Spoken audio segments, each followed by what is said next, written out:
first of all, it's just highly improbable, 1,000,000 to 1 or more odds that a building like that would fall straight down vertically.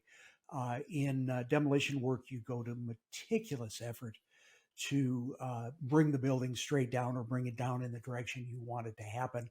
For that to happen randomly once is 1,000,000 to 1. 3 times in the same day is just unbelievably long odds. In demolition work, you're going to set charges on each floor, and those charges have to be timed with precision on the order of 1 or 2 milliseconds in order to achieve that kind of symmetry. That's just not going to happen in nature. In the context of a burning office building, one would not expect anything present to be able to produce these kind of temperatures. We're talking 4,000 degrees Fahrenheit. The only thing that I'm aware of that would do that would be a deliberately set charge, such as a thermite charge. Basic thermite is just very finely divided iron oxide, that is Fe2O3, and aluminum powder. And when the two combine under high temperature, the iron oxide gives an electron to the aluminum. You get aluminum oxide, you get iron, and it runs at very, very high temperature. Two things about the thermite. One, it takes a very high temperature to initiate it.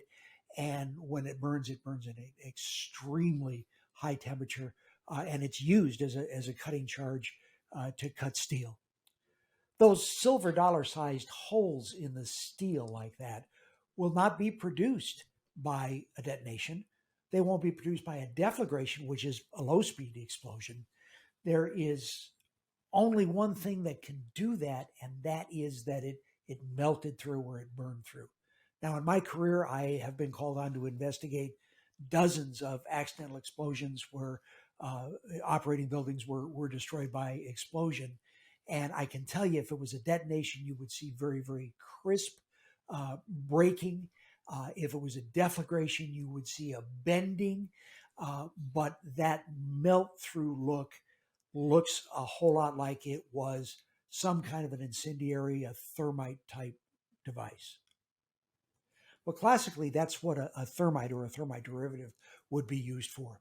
It burns at about 4,000 degrees Fahrenheit, and it'll cut through steel like a hot knife through butter. For instance, that is what the military uses to destroy steel military equipment when they need to. You see this powdered concrete that is consistent with a high explosive, and the brisance of that high explosive, that is the very, very quick rise in the pressure impulse, creates a shattering effect that would do exactly that.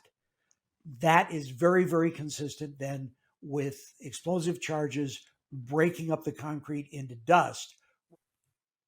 I have investigated and have been the principal investigator on several dozen accidental explosions.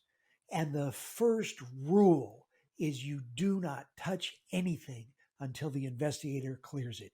You go in, you photograph everything, the investigation team examines the evidence and catalogs the significant evidence, and then you can take away what's left. This didn't happen on 9/11. You don't rush in there and within 2 weeks scoot all that debris off to recycling in China.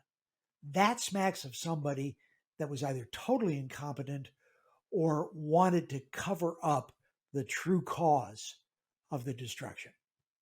Yes, in talking to people fairly shortly after the 9/11 incidents occurred, I spoke with EOD people, that's explosive ordnance disposal, various demolition experts and so forth during the course of my normal business. And they all agreed, that's exactly what it looks like. It looks like a demolition. So all of the hands-on folks that I spoke with were of the same opinion that this was some purposeful demolition act. Now, the back office folks, not so much.